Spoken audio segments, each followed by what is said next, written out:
Narito na ang mga pinakamalalaking balita sa One North Central Luzon ngayong Biyernes. Lalaking bumati ng Happy New Year, sugatan matapos pukpukin ng bato ng lasing na lalaki. Babae naglalakad sa gitna ng kalsada, patay matapos mabundol ng paparating na tricycle. Insidente sa pulsa CCTV. Dahil naman sa biglaang pag-ulan, mga alagang bangus kailangan daw i-forced harvest para iwas lugi. At college student na araw-araw inihahatid ng ama sa eskwelahan gamit ang padyak sa Lawag City, nabigyan ng e-trike. Ito ang GMA Regional TV 1 North Central Luzon. Magandang hapon, ako si Chris Zuniga. Mga kapuso, umpisa natin ang balitaan hinggil sa produksyon ng bangus. Dahil sa biglaang pag-ulan, mga alagang bangus na i-harvest ngayong buwan, kailangan na raw i-forced harvest para iwas lugi. Nakatutok live si Jasmine Gabriel Galban. Jasmine? Chris, sa ngayon tuloy-tuloy ang ginagawang monitoring ng mga bangus growers sa kanilang mga palaisdaan, lalo pat sa nakalipas na mga araw ay na-experience ang pag-ulan sa ilang bahagi ng Pangasinan. Ilang araw nang nararanasan ang panakanakang pag-ulan sa ilang bahagi ng Pangasinan. Sa Mangaldan, Pangasinan, naranasan ang pag-ulan kagabi hanggang kaninang umaga. Hindi naman sila gaanong nababahala kasi yung temperatura natin ay hindi gaanong mainit at yung mga stock nila ay medyo maliliit pa. Pero sakali rin na maranasan ng mainit na panahon at sasabayan pa ng panakanakang pag-ulan, malaki ang magiging epekto nito sa mga alagang bangus. Kaya mas mainam daw na magsagawa ng forced harvest sakaling may mga bangus pang dapat i-harvest ngayong buwan. Kung ganito ang weather natin na tuloy-tuloy na ganito ay siyempre mafo-force harvest ang mga yun kung hindi magbago ang weather natin. 80 hanggang 90% sa mga alagang bangus sa mayigit 200 hektaryang fish pond sa bayan ng Mangaldan ay na-harvest na noong holiday season. Kaya fingerlings pang karamihan na nasa mga fish pond ngayon sa bayan. Bukod sa pag-uulan ngayong January, isa sa problema ng mga bangus grower ay ang pagdami ng mga ibong dumadapo sa mga fish pond sa bayan. Kinakain daw kasi ng mga ibon ang mga isda sa palaisdaan. Yung mga ibon na yun. Chris, sa ngayon ay may kataasan pang presyo ng sari-saring isda dito sa Magsaysay Fish Market. Sa ngayon ay nasa 170 hanggang 180 ang per kilo ng bangus. Ang tilapia naman ay nasa 140 pesos per kilo habang ang galunggong ay nasa 200 pesos per kilo. Ayon sa mga negosyante, sa ngayon daw ay kakaunti pa yung supply ng sari-saring isda. Pero yung bangus naman, sa mga pagkakataon na ito ay marami namang supply at magaganda rin yung sizes ng ibinibentang bangus. Mataas nga lamang talaga yung demands ngayon ng bangus. Chris? Maraming salamat, Jasmine Gabriel Galban.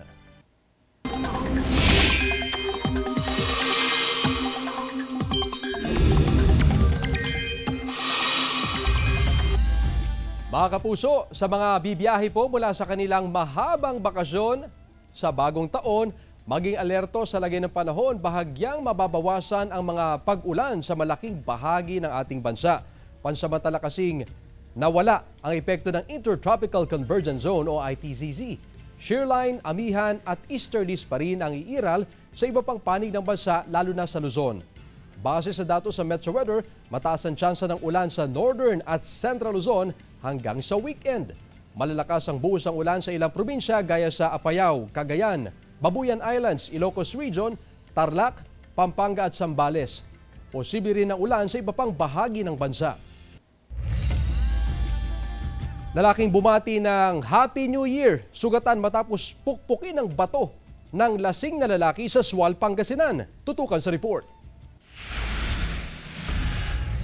Mga sugat sa ulo ang tinamo ng 38 anyos na empleyado ng LGU sa Sual, Pangasinan dahil lang sa simpleng pagbati niya ng Happy New Year. Kwento ng biktimang si Franklin Quillaico, nakatambay lang siya sa gilid ng kalsada pasado alas 6:30 ng gabi noong January 1 nang dumaan ang kakilala at kabarangay nitong si Christian Dave Padeyos, 27 anyos. Binati niya ito ng Happy New Year. Pero imbis na batiin din siya ng Happy New Year ay sinugod siya ng suspect at pinagpupukpok siya sa ulo. Ngayon bigla po siyang may kinuhang tubong maliit.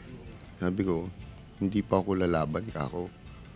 Tapos bigla ulit siyang pumulot ng bato. Pinangkwan sa ulo ko. Tapos nung pangalawa ho, sinuntok ko na ho siya. Tapos pumulot uli siya ng bato. Bumagsak na po ako nun.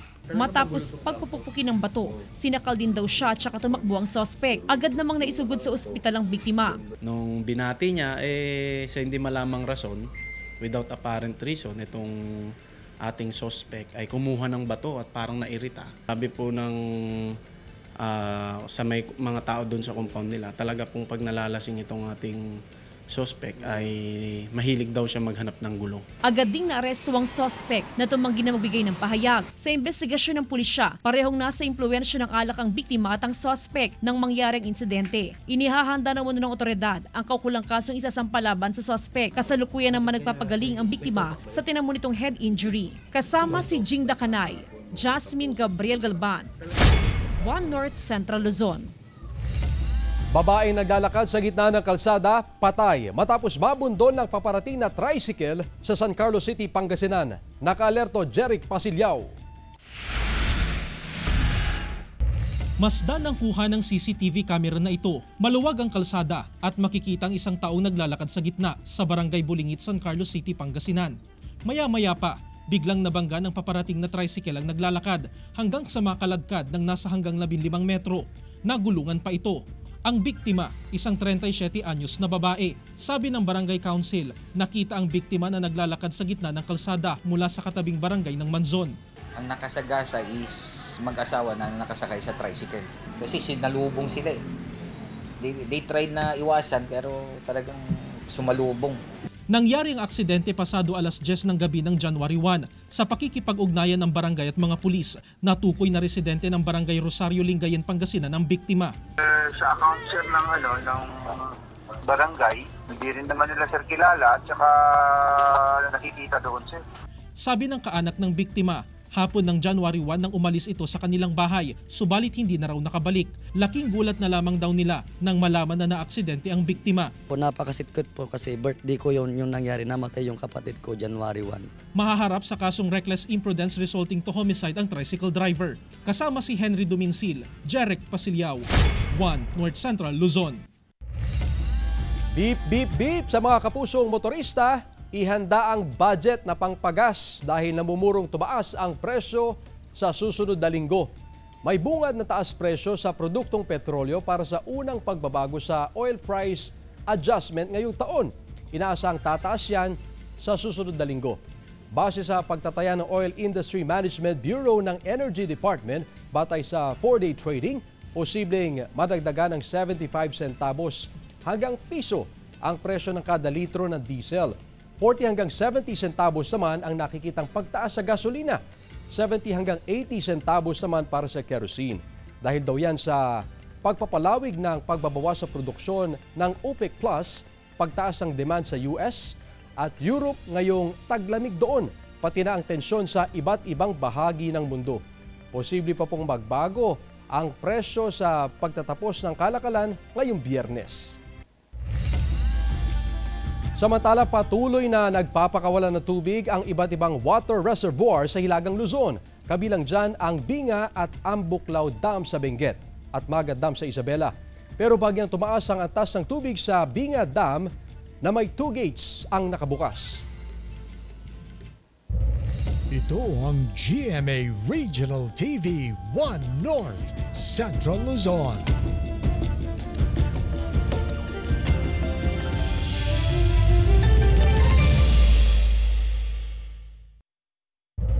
Ito ang GMA Regional TV 1 North Central Luzon. Pumalo na sa 704 ang bilang ng mga nabiktima ng paputok sa bansa mula December 22, 2024 hanggang January 3, 2025. Ayon yan sa tala ng Department of Health. Mas kaunti pa rin daw ang datos kumpara sa parehong panahon noong 2024. Pero ayon sa DOH, posibleng may mga hindi pa naisasama sa report. Kwitis at boga ang mga pangunahing sanhi ng firecracker-related injuries sa pagsalubong sa 2025. Isang negosyante sa Mangaldan, Pangasinan na biktima ng rent-tangay modus. Tutukan sa report.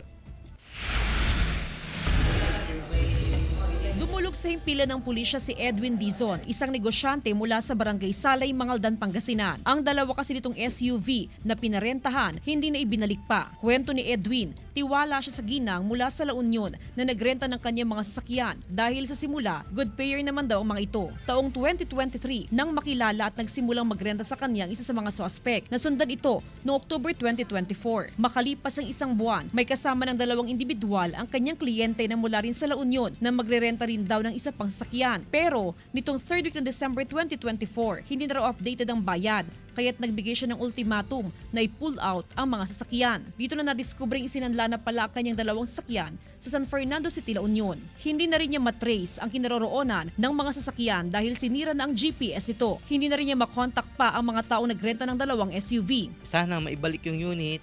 Tapos kung anong mag-gather nating evidence at hindi maibalik yung kasasampang ko sila ng kaso. Malaking amount yung nawala ko sa akin. Sa totoo, PWD ako, meron akong sakit. Doon ako kumukuha ng maintenance ko sa mga kita ng rental. Ayon sa pulisya, makikipag-ugnayan sila sa Highway Patrol Group para mai-alarm ang dalawang SUV. May address kasi na binigay, yung address nila, i-coordinate din namin sa San Fernando kung talagang sila yon. Talagang yung mga ganyan na tao, talagang hindi nila ibibigay yung totoong address nila. Nagpaalala naman ng pulisya sa mga nagpaparenta ng sasakyan na siguraduhing legitimate ang identification ng mga nagrerenta ng sasakyan. Dapat din daw na lahat ng transaksyon ay may official document na pirmado ng isang notary public. Mahalaga raw na hindi basta-basta magtiwala, lalo pat hindi na bago ang rent-tangay modus. Kasama si Daryl Peralta, Jasmine Gabriel Galban, One North Central Luzon. Nasunog ang isang bahay sa Santo Tomas, Isabela.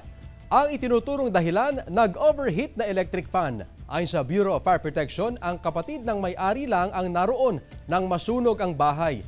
Nagising na lamang daw siya at nakitang nagliliyab ang ventilador. Sinubukan niyang apulahin ang apoy pero kumalat na ito sa buong bahay. Nakaligtas naman siya at walang ibang nasaktan. Hindi naman nadamay ang mga katabing bahay. Inabot ng mahigit sa 1 oras bago naapula ang apoy. Tinatayang nasa 300,000 pesos ang halaga ng pinsala. Pagsira sa mga nakumpiskang boga at iligal na paputok sa Ilocos Norte isinagawa. Tutukan sa report.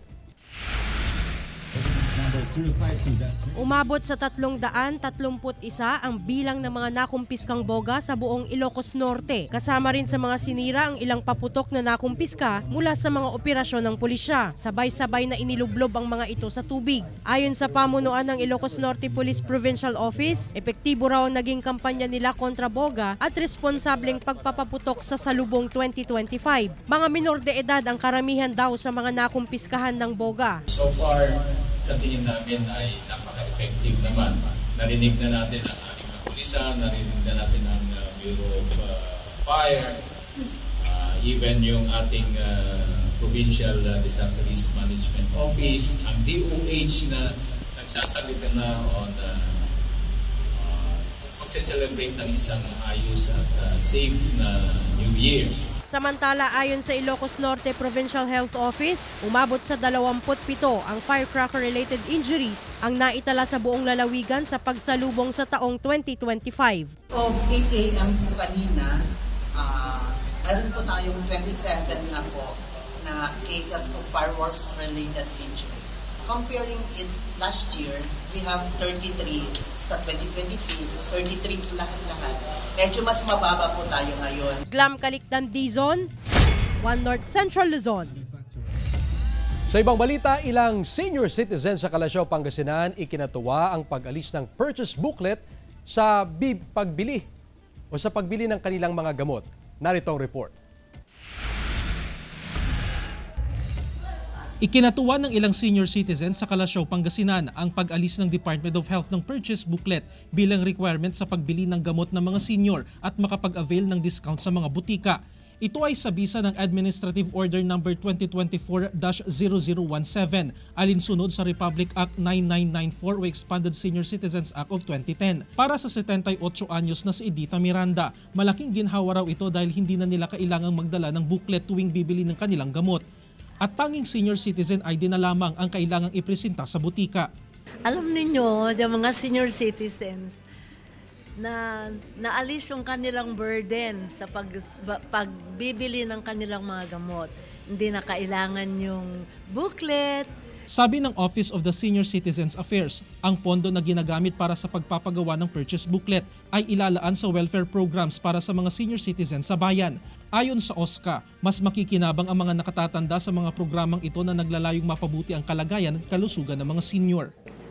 This mas maganda. May idadagdag namin para makapagbigay-bigay kami sa mga less fortunate na senior citizen natin.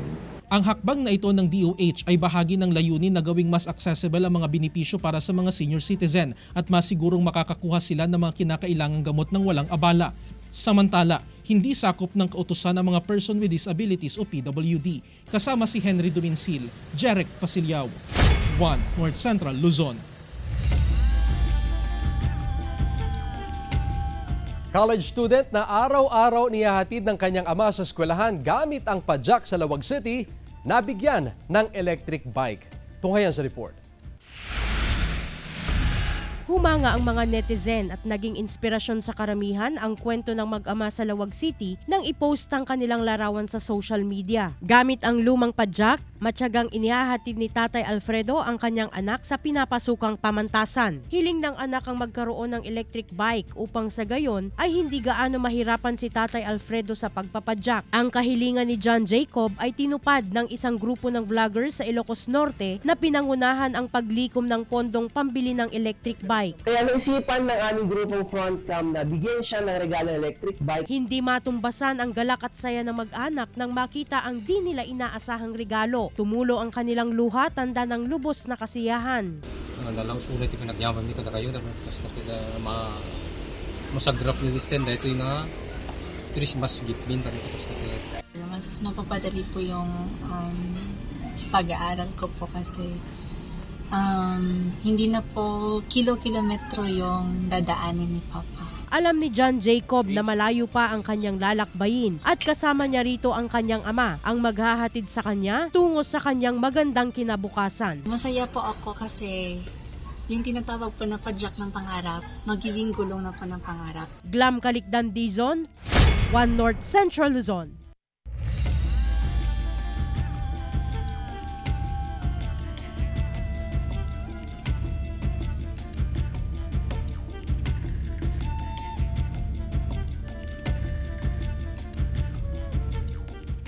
Ito ang GMA Regional TV 1 North Central Luzon.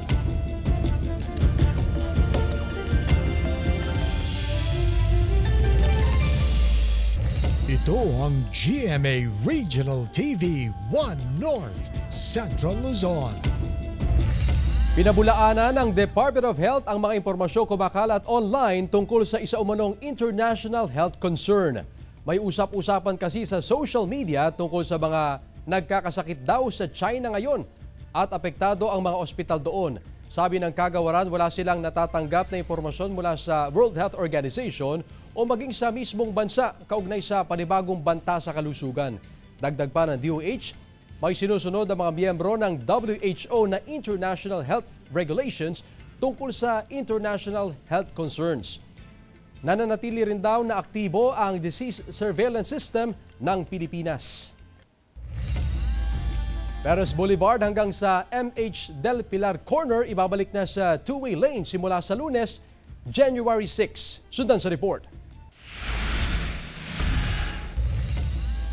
Natapos na ang curing period ng MH Del Pilar Corner to Perez Boulevard sa Dagupan City.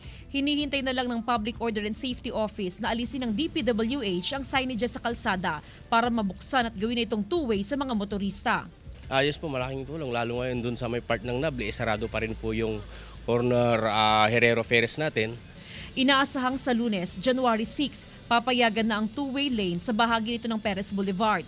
Makikinabang dito ang mga sasakyan na mula sa Mayombo, Karanglaan sa Dagupan City at Calasiao. Paglampas sa Magsaysay Bridge ay kakanan na sila sa Rizal Street. Pinakababantayan ngayon ng Poso ang Rizal Street, lalo pat dito dadaan ang karamihan sa mga sasakyan. Posible na ang traffic build-up po natin dito sa may part ng Rizal Street, lalo magbabalik na po yung pasukan, nandyan yung PUI. Siguro magdadagdag na lang po tayo ng tao dito sa may papasok sa may Rivera Corner Rizal, saka hanggang dun sa corner Galvan Street to Zamora. Malaking tulong ito sa mga motorista, lalo pat luluwag na ang daloy ng trapiko sa ilang bahagi ng lungsod. Hindi naman siguro matraffic na doon. Oo, maluwang naman na yun. Samantala, balik na sa dating ruta ang mga minibus na biyaheng Western Pangasinan. Mula sa Arellano Street, dediretso na sa A.B. Fernandez Avenue at hindi nakakailanganin pang kumaliwa sa Rizal Street. Kasama si Daryl Peralta, Jasmine Gabriel Galban, One North Central Luzon. Matumal na bentahan ng karne nararanasan sa pamilihang bayan ng Mangaldan, Pangasinan matapos ang bagong taon. Sundan sa report. Tumumal daw ang bentahan ng mga karne sa pamilihang bayan ng Mangaldan, Pangasinan pagkatapos ng bagong taon. Kapansin-pansin nakakaunti ang mga mamimili habang ang ilang tendera piniling huwag na lang munang magbukas ng kanilang pwesto. Natumal na kasi. Tapos na yung bagong taon. Pero nung bagong taon, okay na okay yun. Kahit mahal, bili-bili nila kasi kailangan. Sa kabila ng matumal na bentahan, bumaba naman ang presyo ng karne ng manok. Mula sa dating 250 pesos kada kilo, ngayon nasa 200 pesos na lang. Nagtaas naman ng halos 30 pesos ang presyo ng kada kilo ng karne ng baboy na ngayon ay nasa 350 pesos na. Samantala, wala namang paggalaw sa presyo ng karne ng baka at nananatiling nasa 420 pesos ang kada kilo. Ayon sa Sinag, ang nararanasang pagtaas sa presyo ng karne ng baboy ay epekto ng kakulangan ng supply nito dahil sa banta ng ASF noong mga nakalipas na buwan. January, February, pataas, medyo tataas ang presyo dahil yung kinal ng November, December, yun ang ibebenta sana ng month of January up to March. So, yung apektado sa ASF dati. So, kaya apektado yung supply talaga ng baboy. Wala naman daw nakikitang pagtaas sa presyo ng ibang agricultural products sa mga susunod na buwan at inaasahang magbabalik sa dati ang presyo ng karne ng baboy sa darating na Mayo. Kasama si Jing Dakanay, Glam Kalikdan Dizon, One North Central Luzon. Arestado naman ang 3 di umano'y tulak ng iligal na droga sa San Jose City, Nueva Ecija. Kabilang sa listahan ng mga tulak ng droga sa lungsod ang mga sospek na sila alias Bigo, alias Onad at alias Onin. Base sa report ng pulisya, matagal nang binabantayan ng mga otoridad ang mga sospek dahil sa pagbebenta ng iligal na droga, kaya ikinasa nila ang operasyon. Nagpanggap na poster buyer ang isa sa mga operatiba na bumili ng shabu sa mga sospek na sakay ng tricycle. Nakuha mula sa kanila ang nasa 20.18 grams ng shabu na nagkakahalaga na mahigit sa 137,000 pesos. Sinampana ng kaukulang kaso ang mga sospek.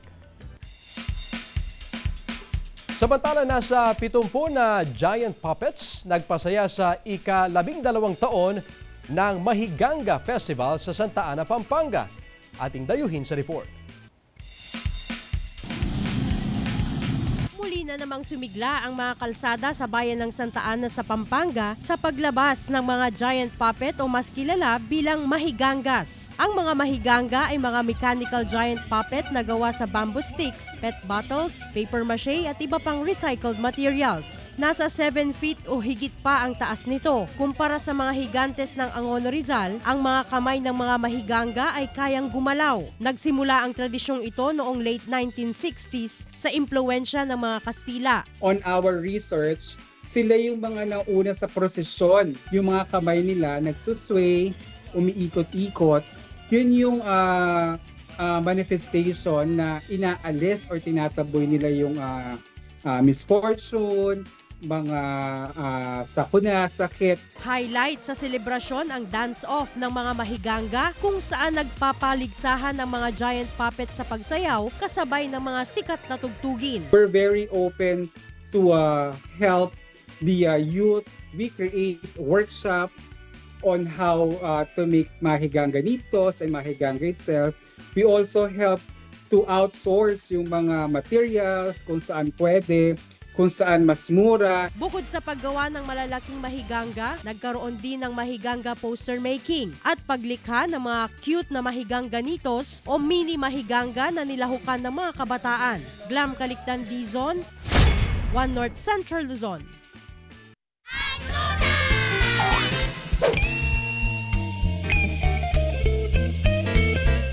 Ano na yung babaguhin mo sa buhay mo ngayong 2025?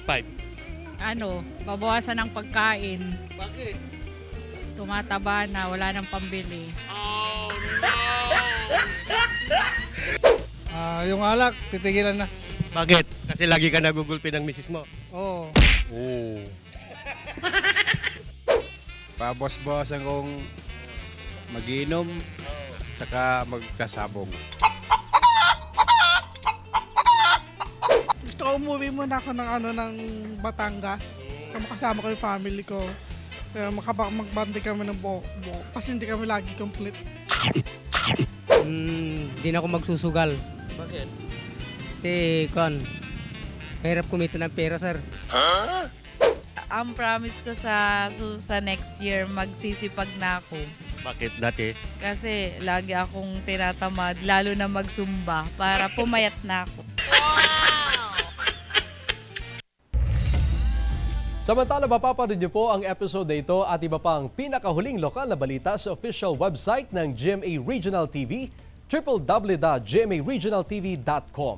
Pwede rin kayo bumisita sa aming official YouTube channel, GMA Regional TV, at i-click ang subscribe button para sa pinakamaiinit na balita mula sa mga rehiyon. Nais din naming pasalamatan ng mga kapuso sa Hilaga at Gitnang Luzon, maging ang mga kapuso natin abroad. Dahil sa GMA Regional TV, local news matters. At yan ang mga pinakamalaki at pinakahuling balita sa Hilaga at Gitnang Luzon. Maraming salamat sa pagsama sa amin, pati na ang mga kapuso sa ibang bansa na tumutok sa mga balita sa rehiyon. Ako po si Chris Zuniga. Kami ang GMA Regional TV, One North Central Luzon, buong puwersa para sa mas malaking misyon at mas malawak na paglilingkod sa bayan.